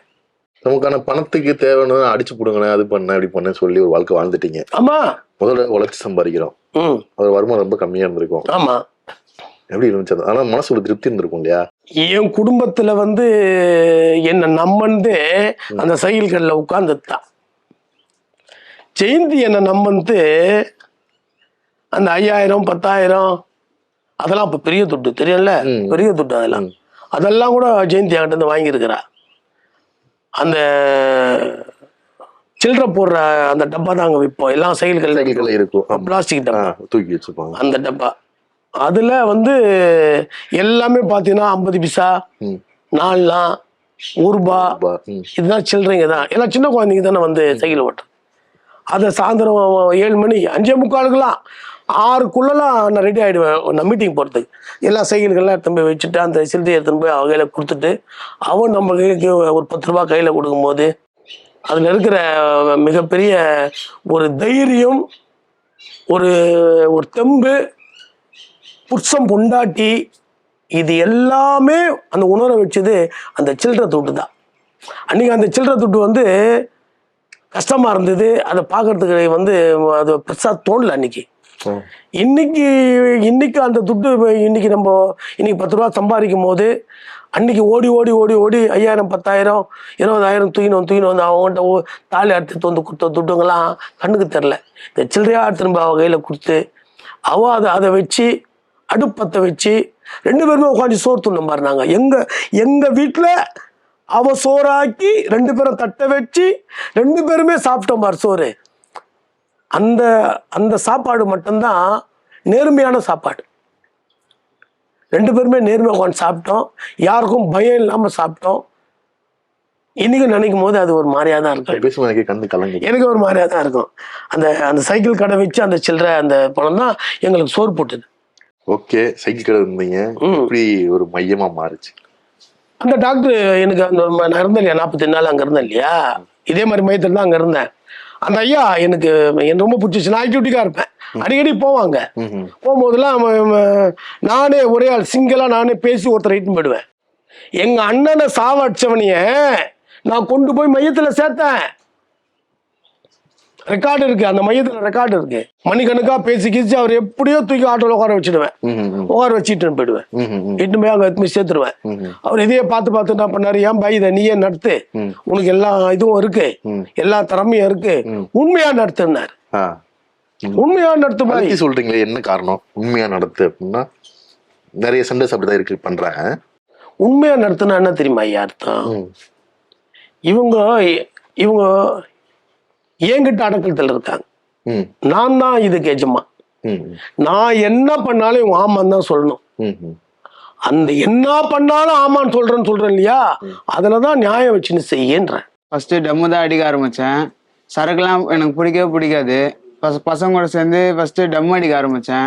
அந்த வாசனை எங்களுக்கு பிடிச்சி போயிடுச்சு. அப்படியே நைட் அட்டிலாம் அடிக்க ஆரம்பிச்சேன். ஒரு 2 நாள் 1 நாள் 3 நாள் அப்படின்னு கடைசியா வந்து 6 மாசத்துல நின்னேன். 6 மாசம் வரைக்கும் வீட்டுக்கே போகலண்ணா. ஃபர்ஸ்ட் இந்த கஞ்சா அடிக்கிறதுக்கு முன்னாடி கொஞ்சம் நிறைய பாசம் வச்சிருந்தேன் எங்க அம்மா மேலதான். அப்படியே இந்த டம் அடிக்க அப்படியே எல்லாம் அந்த பாசம்லாம் கொஞ்சம் கொஞ்சமா குறைய ஆரம்பிச்சது. இங்க வந்து நான் ஒரு போலீஸ் மூலியமா தான் வந்தேன். இங்க வந்து நான் 1.5 மாசம் ஆகுது. ஊசி வச்சுட்டு மாத்திரை போட்டு சம போதை. அந்த போதையில போயிட்டு நாங்கள் கடைக்கு போயிட்டு வர சொல்ல அந்த ஆள் வந்து மார்க்கெட் போகலான்னு வந்துக்கிறாரு. அது குட்டியானில் வந்தவொடனே ஆள் யாருன்னு தெரில எங்களுக்கு. அவர் ஏதோ கட்சியில் இருக்கிறாராம்.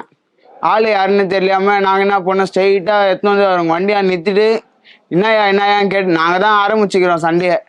என்னையான்னு கேட்டது தப்பாயிடுச்சு. அதுக்கு அவர் வந்து நான் யாருன்னு தெரியுமான்னு கேட்டார். கேட்டோடனே நாங்கள் என்ன பண்ணோம், நீ யாரா வேணா இருன்னு சொல்லிட்டு அவ்வளோ பெரிய கல் எடுத்து அவர் மண்டிலே அச்சு மண்டை ஓப்பனு. இந்த இடம் அப்படியே 25 தையல் போட்டாங்க அவருக்கு. உங்களுக்கு இப்ப விடணும் ஆசை இருக்கா? உங்களுக்கு போதேனா விடணும், ஒழுங்கா இருக்கணும், விட்டு தானே ஆகணும், வேற வழி இல்லைன்னா. தமிழ்நாட்டுக்கு நான் தான் சீனியர். இந்த குடிபோதை மறுவாழ் மையம் வச்சதுல நான் தான் ஃபர்ஸ்ட். அதுக்கப்புறம் தான் 165 மையம் வந்திருக்குது. கண்டிப்பா நிறைய பேரோட வாழ்க்கையை வந்து நீங்க மாற்றி விட்டீங்க. மையம் வச்சு நடத்துறவங்கள கிட்டத்தட்ட 16 பேரோ 17 பேரோ நம்ம பேஷண்ட். அந்த மையம் ஓனர் இருக்கா?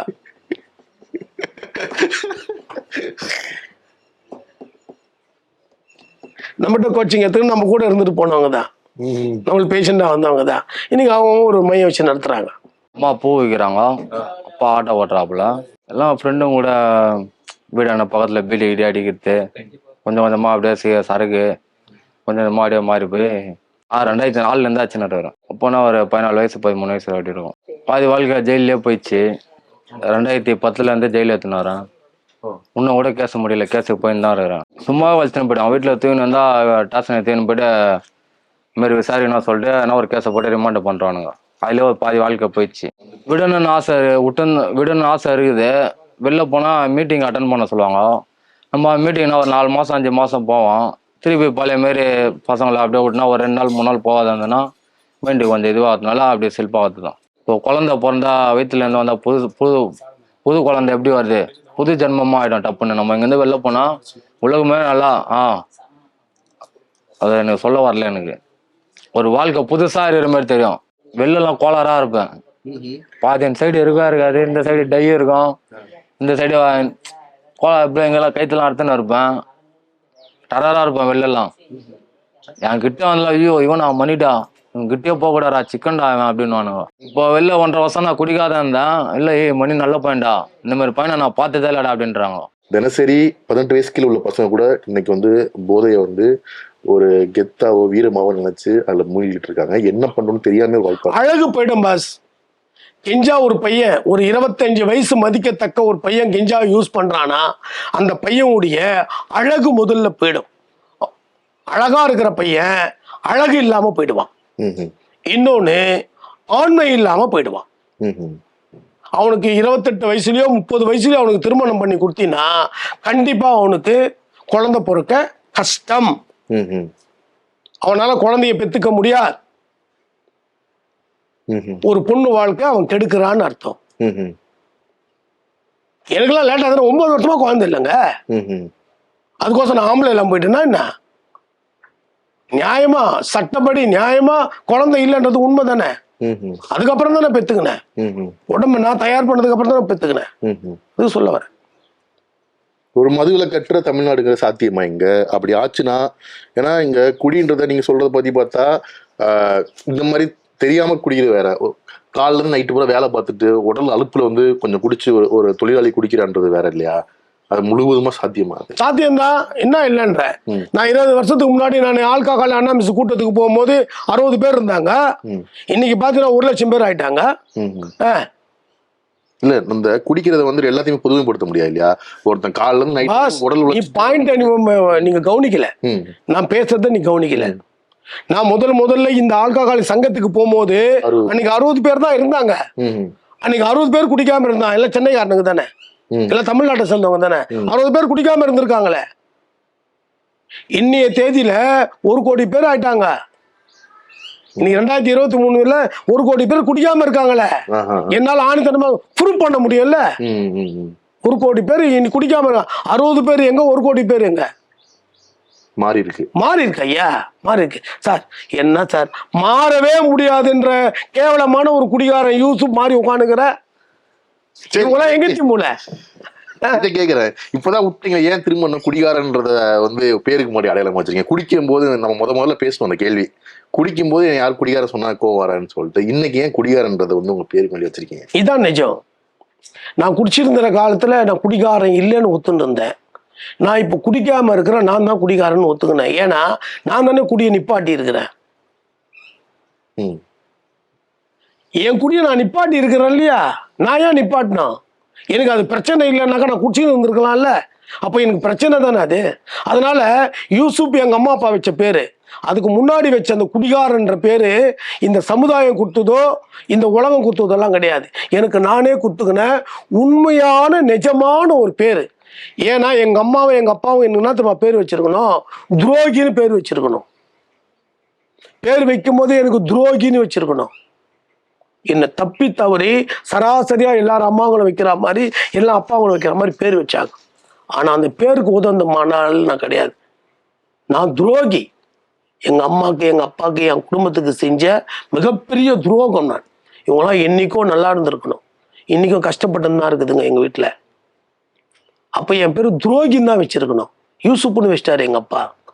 இதெல்லாம் எடுத்து அந்த யூசுப்புக்கு முன்னாடி குடிகாரன்னு வச்சதுனால தான் இன்னைக்கு உன்ன மாதிரி ஆளும் இந்த மாதிரி டிபார்ட்மெண்ட் சேர்ந்தவங்களோ அரசியல்வாதிகளோ யாராக இருந்தாலும் என்னை பார்த்து என்ன குடிகாரன்னு பேர் வச்சுக்கிற இதை பற்றி ஒரு 4 வார்த்தை பேசுறதுக்கு டைம் கிடைக்குது. யாருக்கும் எதை போய் சேர்த்தோமே, எத்தனை குடும்பம் இன்னைக்கு அவதிப்பட்டு இருக்குது, சொல்ல முடியாம விளங்க முடியாம இவனை கூட்டு ஒரு மையத்தில் சேர்த்தா அந்த குடும்பம் என்ன சொல்லுமோ, அவங்க பெத்த வீட்டில் ஒத்துப்பாங்களோ ஒத்துக்க மாட்டாங்களோ, என்ன பண்றது? இதை அனுபவிச்சுன்னு இன்னைக்கு எத்தனை குடும்பம் இன்னைக்கு இருக்கு, வழி தெரியாம இன்னைக்கு இருக்காங்க. அத்தனை குடும்பத்துக்கு நீ சொல்றதுக்கு ஒரே ஒரு வார்த்தை, விட்டுட்டுலாம் போயிடாதீங்க, காப்பாத்து. அதான் பொண்டாட்டி, நீ காப்பாத்து, சண்டை போடு, எல்லாம் செய், விட்டுட்டு போயிடாத, தோத்துருவேன். போலீஸ் அவ்வளவு போலீஸ் தேடின ஆள் யூசுஃப். வாழ்க்கை மாறினதுக்கு அப்புறம் நிறைய போலீஸ் உங்களை தேடி வந்துலாம் பசங்களோட நிறைய பேர் வாழ்க்கையை மாற்ற சொல்லியிருக்காங்க. இன்னைக்கு வரைக்கும் அவங்க நம்மள மிகப்பெரிய ஒரு சப்போர்ட்டு காவல்துறை சேர்ந்த அதிகாரிங்க தான். ஏன்னா உங்களோட வாழ்க்கை மாறினதே அவர் தமிழ்ச்செல்வன் இன்ஸ்பெக்டர். ஆமா, சந்திரசேகர் ஏசி ஐயா இன்னொருத்தர், 2 பேரு, ஐசோஸ் ஒண்ணு, ராயப்பட்டா ஒண்ணு. ஓகே, 2 கிலோமீட்டர் தான் சேரும் எனக்கு. 2 பேரும் மாறிச்சு. போலீஸ்க்கும் உங்களுக்குமான அந்த இணக்கமான ஒரு சூழல் எப்படி உருவாச்சு? இல்ல அதுக்கப்புறம் என்னன்னா, அதுக்கப்புறம் வந்து என்ன பண்ணிட்டேன், ஒரு 3 வருஷம் நான் குடியை தள்ளி வைக்கும் போது கமிஷனரே என்ன பார்க்கணும்ட்டார். கமிஷனர் நடராஜன் ஐயா. அப்போ நடராஜன் கேள்விப்பட்டிருப்பீங்க, மயிலாப்பூர் எம்எல்ஏ. அவர்தான். அவர்தான் வந்து என்ன பண்ணிட்டாரு, 3 வருஷம் என் குடியை நிப்பாட்டினதுக்கு அப்புறம் ஒரு விழா எடுப்பாங்க எங்க சங்கத்துல இருக்காரு. அப்போ அவரே வந்தார். அவர் மட்டும் வரல, ஒரு 1500 போலீஸை முன்னாடியே வர வச்சாராங்க. அவர் என்ன பண்றாரு, மொத்த ஸ்டேஷனுக்கும் வாரண்ட் ஷூ பண்றாரு. ஒரு ஸ்டேஷன்லயும் ஒரு அக்கிஷோ கூட்டின்னு வரணும். ஓகே. நம்ம சிந்தாரப்பட்ட சர்ச் ஒண்ணு இருக்குது, அங்கதான் வந்தாங்க. அந்த இது வந்தாங்க, அதுக்கு வந்தாங்க, எல்லாம் போட்டோ இருக்கு, ரெக்கார்டும் இருக்கு. வந்து அங்க விழா எடுத்து ஐயா கையில, கமிஷனர் ஐயா கையில நான் மெடல் வாங்கினேன். அவரு எனக்கு கிட்டத்தட்ட ஒரு 12-13 போலீஸை ஒப்படைச்சாரு என்கிட்ட. அடிக்கான போலீஸா? ஆமா, ஒப்படைச்சாரு. அவங்களையும் நான் கூட்டின்னு போனேன். அவங்களையும் கிட்டத்தட்ட ஒரு 24-25 நாள் வச்சிருந்தேன். அதுல ஃபில்டர் பண்ணி இன்னைக்கு கிட்டத்தட்ட ஒரு 7 பேர் நல்லா சூப்பரா வாழ்றாங்களே, எஸ்ஐ ஆயிட்டாங்க அவங்களாம். இப்போ ஒரு நிறைவான ஒரு வாழ்க்கை வாழ்றீங்கல்ல? ஆமா. இப்ப திரும்பி பார்த்தோம்னா இந்த ஒரு 40 வருஷம், கிட்டத்தட்ட 14 வருஷத்துல இருந்து இப்போ வரைக்கும் இது திரும்பி பார்க்கணும்னு தோணுச்சா? உங்க மனசுல என்ன தோணும்? அதை திரும்பி பார்க்கணும்னு தோணும். பாக்குறப்பெல்லாம் என்ன தோணும் கேட்கறேன். நம்பலா இந்த வாழ்க்கை வாழ்றது, நம்பலா. இதனாலதான் நீ என்னை ஏமாத்த முடியல, நீ நல்லா புரிஞ்சுக்கணும். இதனாலதான் நீ என்ன ஏமாத்த முடியாது.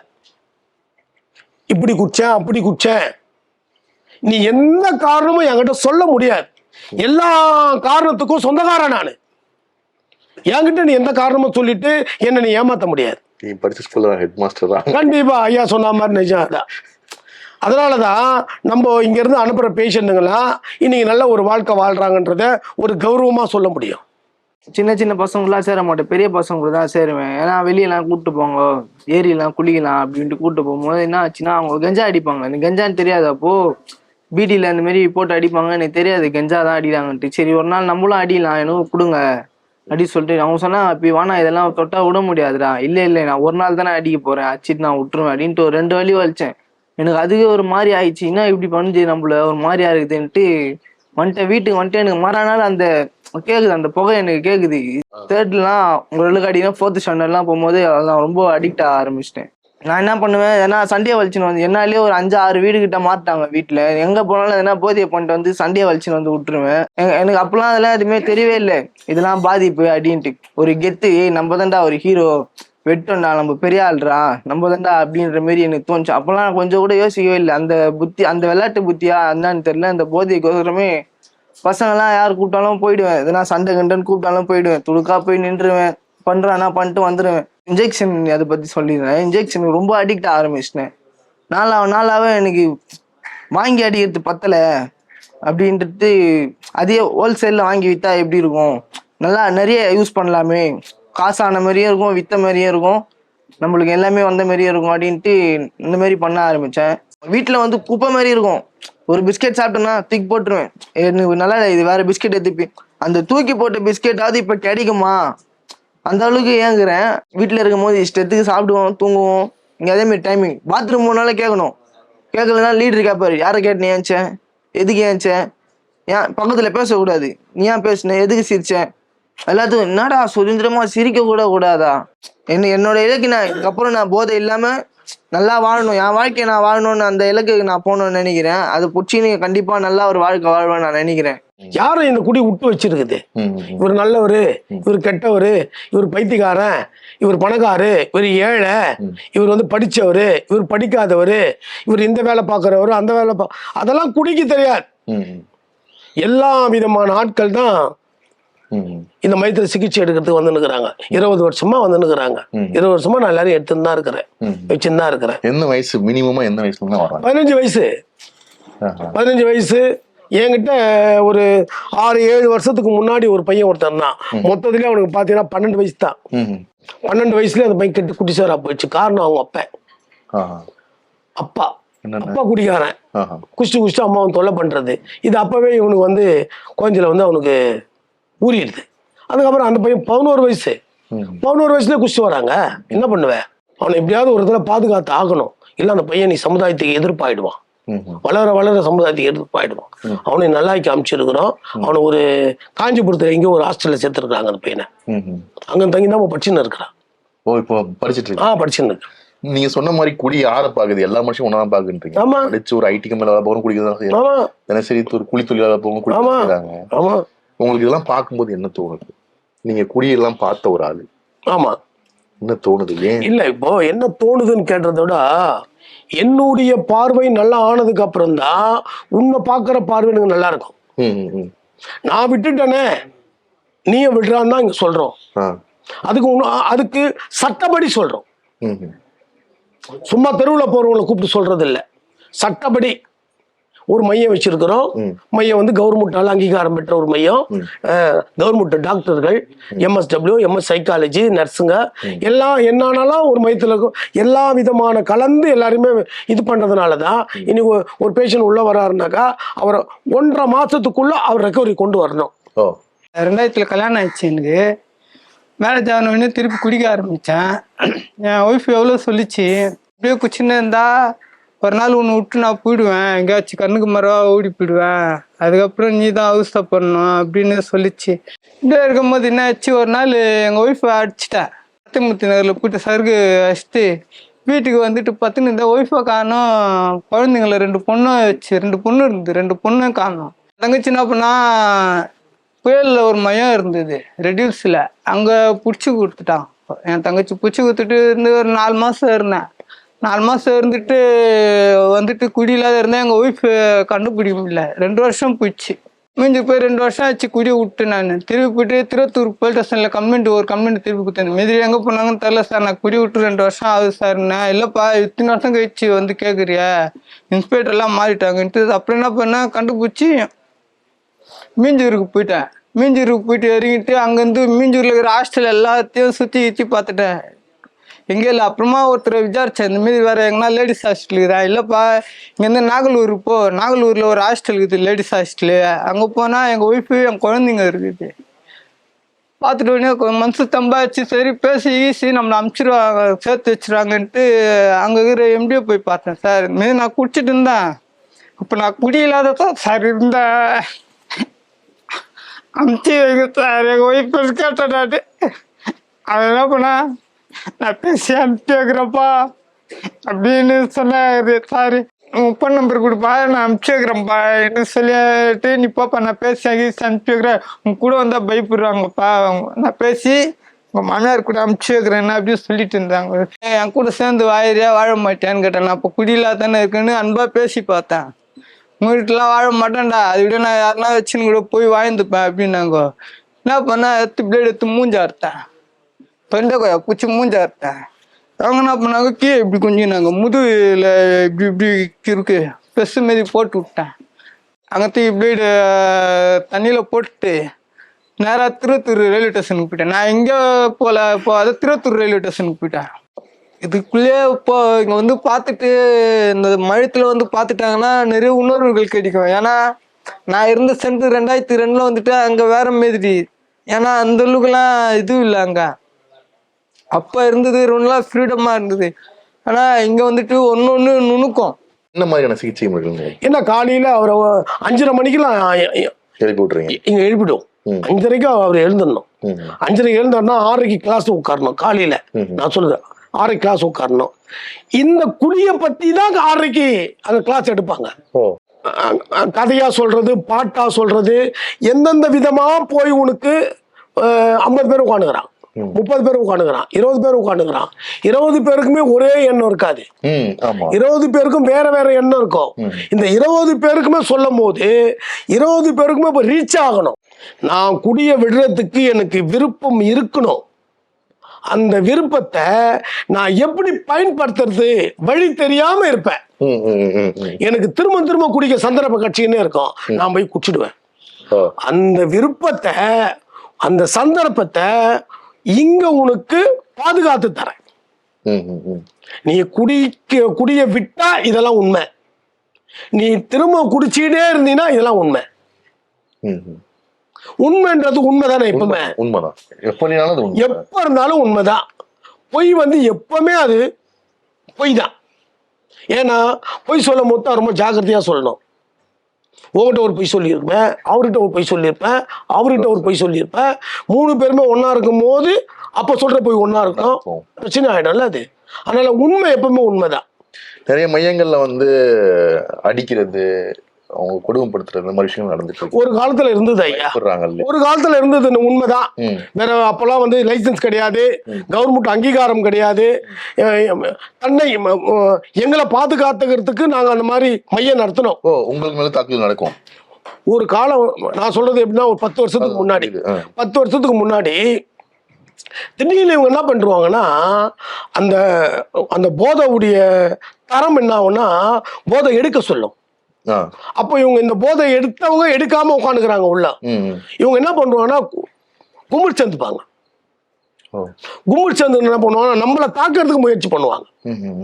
அப்போ நாம என்ன பண்றோம்னா, இவனையும் நம்ம இழந்துட முடியாது, இவனையும் வெளியில ஓட விட்டுற முடியாது, இவனையும் கட்டுப்பாட்டுக்குள்ள கொண்டு வரணும், நம்மளையும் நாம காப்பாத்திக்கணும்.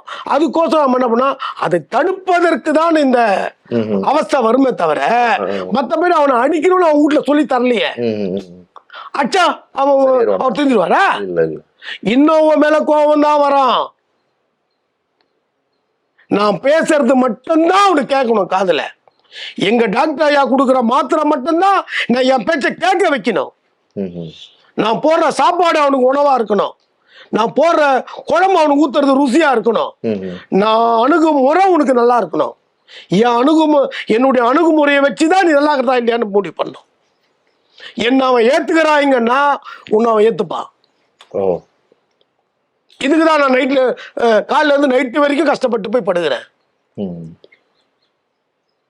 வாரத்துல 2 நாள் தான் வீட்டுக்கு போறேன், மீதி நாள் இங்கதான் இருக்கிறேன். அவதான் என்ன பார்க்க இங்க வருவா. மேட்சுக்கோஸ் தான் நான் போனாங்க. இங்க ஒண்டியா உட்காந்து பார்க்க மேட்ச் எனக்கு புரியல. இப்பதான் இந்த வாரம் தான் போயிட்டு வந்தாங்க வீட்டு எல்லாம் ஜெயந்தா குழந்தைங்க இங்க வர என்ன பார்க்க. Okay okay. எப்படி எவ்வளவு திருப்தியா இருக்கு உங்களுக்கு? நிறைய குடும்பங்களை வந்து நீங்க மாத்திருக்கீங்க. நீங்க வேலை பாக்குறீங்க, நம்ம மாதிரி வேலை பாக்குறாங்க, அதெல்லாம் தாண்டி நம்ம ஒண்ணு செய்யறோம்டா, 10 பேர் வாழ்த்திட்டு போறானுங்க, 10 குடும்பம் நல்லா இருக்குன்னு ஒரு இருக்கு இல்லையா? எனக்கு நேரடியா 10 பேர் வாழ்த்துவான், எனக்கு பின்னாடி 50 பேர் திட்டுவான். ஏன் தெரியலையே. அவனுடைய குடியை நிப்பாட்டுறதுக்கு அவங்க பொண்டாட்டியோ இல்ல அவங்க அம்மாவோ நானோ நாங்க தான் முயற்சி பண்றோம். அவன் இன்னும் முயற்சி பண்ணல, அதனாலதான் அவன் என்ன திட்டுறான். இந்த 10 பேர் வாழ்த்திட்டு போறான் இல்லையா, முடிவு பண்ணிட்டு போறான், இனிமே குடிக்க மாட்டேன் நான் நம்பி போறான், அதனால அவன் வாழ்த்திட்டு போறான். இந்த 50 பேரு எப்ப வச்சு பாதுகாத்தீங்களா? இன்னும் முடிவு பண்ணல, அதனால அவன் என்ன பண்ணுவான், ஒரு 4 வாரத்தை திட்டத்தான் செய்வான். இயல்புங்க, ரியாலிட்டி இது. ஒரு பையன் வந்து கல்யாணம் ஆகி நல்லா இருக்கிறப்பல, இவர் மட்டும் தான் படிச்சிருந்தாரு. ஒரு 12வது வரையும் படிச்சாப்பல, பாதிலேயே படிக்க மாட்டேன் அப்படி சொல்லிட்டு நின்றுட்டாப்பல. சரி எதுக்கு நிற்கிற என்ன ஏதுன்னு கேட்டதுக்கு இல்லைம்மா நான் போகல அப்படி சொல்லிட்டான். சரி பரவாயில்ல இருக்கட்டும், போகலன்றானே வீட்டில் இருக்கட்டும் அப்படி சொல்லி நாங்களும் இருந்தோம். சரி ஏதாவது வேலைகளில் போனால் கூட போட்டோம், வேலைக்கு போப்பா நீ படிக்க தான் போகலையா அப்படி சொல்லி நாங்கள் இருந்தோம். அவன் என்ன பண்ணான், பசங்க எப்படி சொல்கிறது, பசங்க கூட நிறைய ஃப்ரெண்டுங்க வச்சுட்டான். நிறைய ஃப்ரெண்டுங்க அவனுக்கு யார் யார் பிடிக்குமோ அது மாதிரி வெளியில் இருக்கிற பசங்க, வீட்டாண்ட இருக்கிற பசங்களாம் ஃப்ரெண்டு வச்சு வீட்டாண்ட வருவாங்க போவாங்க. நானும் சொல்லுவேன், எத்தனையோ வாட்டி சொல்லுவேன், இதெல்லாம் செய்யாத போவாத நீ நல்லபடியாக இருக்கணும், அழுது சொல்லுவேன், கையெடுத்து கும்பிடுவேன், வேணப்பா நம்மளுக்கு அசிங்கம் அப்படிலாம் இருக்கக்கூடாது அப்படின்னு நான் சொல்லுவேன். நான் இல்லைம்மா நான் அந்த சொல்லும்போது நான் கரெக்டாக இருப்பேம்மா, எதுவும் பண்ண மாட்டேம்மா அப்படின்னு என்கிட்ட சொல்லுவாப்பல. சரி நானும் நம்புவேன், பிள்ளை இப்படி சொல்கிறானே பரவாயில்ல இதோட கேட்டுப்பான் எல்லாத்தையும் நம்ம சொல்கிறத அப்படி சொல்லி நான் நம்புவேன். சரி அப்படி இருந்தும் அவன் என்ன பண்ணுவான், திரும்ப போயிட்டு போதை பண்ணுறதுக்கு. எனக்கு வந்து சில நாளுக்கு கொஞ்ச நாளுக்கு அப்புறம் தான் அவன் பண்ணுற போதை எனக்கு தெரிஞ்சுது.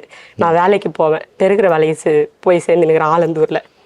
இப்போ வந்து கான்ட்ராக்ட் வந்து அதில் பெருகிற வேலை சேர்ந்து நிற்கிறேன். அந்த வேலைக்கு போயிடுவேன். சரி வீட்டில் தானே இருக்கிறான், நல்லா தான் இருக்குது, அவன் எதை என்ன செய்ய போகிறான் ஏன் செய்ய போகிறான் அப்படி தான் நான் நினச்சி நம்பி விட்டுட்டு போவேன். இருந்தாலும் அவன் என்னையே தெரியாமல் இதெல்லாம் பண்ணுவான் பசங்க கூட. இங்கே வந்து 3 மாதம் ஆக போகுது. நான் பார்க்க போகிறது இப்போ தான் ஐயா. ஃபர்ஸ்ட் வந்து காசு கட்டிட்டு போயிட்டேன், எனக்கு பார்க்கறதுக்கு ஒரு மாதிரி மனசு கஷ்டமாக இருந்தது, அதனால நான் பார்க்கல. இல்லை சொன்னாங்க நான் கூப்பிட்டு வரேன் நீங்கள் பாருங்கம்மா அப்படின்னு சொல்லிட்டு சொன்னாப்பல. நான் சொன்னேன் நான் பார்க்க முடியல, ஏன்னா அவன் என்னை பார்த்து அழுவான், அதனால எனக்கு ரொம்ப கஷ்டமா இருக்குது ஐயா, நான் அடுத்த வாட்டி வந்தா நான் பார்க்குறேன் அப்படி சொல்லிட்டு நான் போயிட்டேன். நான் ஆனா முதல்ல வந்து இப்பதான் நான் பாக்குறதுக்கு வந்திருக்கிறேன் ஐயா. நான் பொதுவா ஒரு கேள்வி கேட்கறேன், இந்த அடிக்ஷன்றது வந்து எப்பனாலும் மீட்டுக்கலாம் அப்படிதானே? புரியல. இப்ப சிலருக்கு வந்து நீங்க சொன்ன மாதிரி நம்ம இதுல இருந்துட்டோமே வெளியே வர முடியுமா முடியாதான்னு ஒரு கேள்வி, ஒரு குழப்பமான ஒரு மனதில் இருந்துட்டு வரணும்னு ஆசைப்படுவாங்க, வர முடியாது. அவங்களுக்கான நீங்க சொல்லணும்னா எவ்வளவு குறிப்பிட்டதா இவ்வளவு டியூரேஷன் நீங்க வந்து பொறுத்து எவ்வளவு சீக்கிரம் நீ அந்த குடியில இருந்து வெளியில போயிடு, இல்லைன்னா 3 உடனே உன்னை தாக்கிட்டோம். 3 தாக்கிட்டோம் உன்னை உடனே. எவ்வளவு சீக்கிரம் அந்த போதையில இருந்தோ குடியில இருந்தோ நீ வெளியில வரணும்னு நினைக்கிறியோ அவ்வளவு சீக்கிரம் நான் இன்னைக்கே கூட வந்துரு, வெளியில வானான்னு தூக்கி போட்டு வந்துரு. இல்லைன்னா 3 உனக்கு நிச்சயமா நடக்கும். 1 ஜெயிலுக்கு போயிடுவேன், 2 நடுரோட்டுக்கு வந்துடுவேன், 3 செத்து போயிடுவேன். உன் போதையை நீ உறதுக்கு உனக்கு என்ன கஷ்டம்? யாரை கேட்டு போதையை எடுத்த? யாரை கேட்டு நீ போதையை அடிச்ச? துட்டு மட்டும் தான் தொல்லை பண்ணி வீட்டுல இருந்து வாங்கின. குடும்பத்துல இருக்கிற எல்லா சொத்து தொகையுமே வித்த கொண்ட நீ அடிக்கிறதுக்கு விடுறதுக்கு என்ன வேணும்? எதுவுமே தேவையில்லையே. அது விடுறதுக்கு பயந்துன்னா உங்க வீட்டுல இருக்கிற உங்க அம்மாவோ இல்ல உங்க மனைவியோ அண்ணனோ தம்பியோ எங்கேயோ முதல்ல இங்க ஒரு போதை நோயாளியை கூட்டு வந்து உள்ள முதல்ல சேர்ந்ததுமே முதல்ல அந்த குடும்பம் செஞ்ச வேலை என்ன தெரியுமா? முதல்ல அவனை பாதுகாக்கிச்சு. ஃபர்ஸ்ட் வேலை அவன் புள்ளைய அவன் பாதுகாக்கிட்டாங்க, அவர் பாதுகாப்பா உட்காந்துட்டான். அடுத்தது அது செஞ்சப்போ அந்த அம்மா செஞ்சது தூங்கி ஏந்தாக்க நாளைக்கு அவனுக்கு போதை கிடையாது. சொல்றது அதுக்கப்புறம் ரெக்கவரிக்கு ஆகுறதுல அப்புறம் முதல்ல பாதுகாப்பாயிட்டான் கிடையாது, இனிமே கிடையாது, போதை கிடையாது அவனுக்கு. இதான் உங்களுக்கு என்ன கனவுகள் இருக்கு? நம்ம தமிழ்நாட்டுல யாரும் குடிக்கூடாது பாஸ்.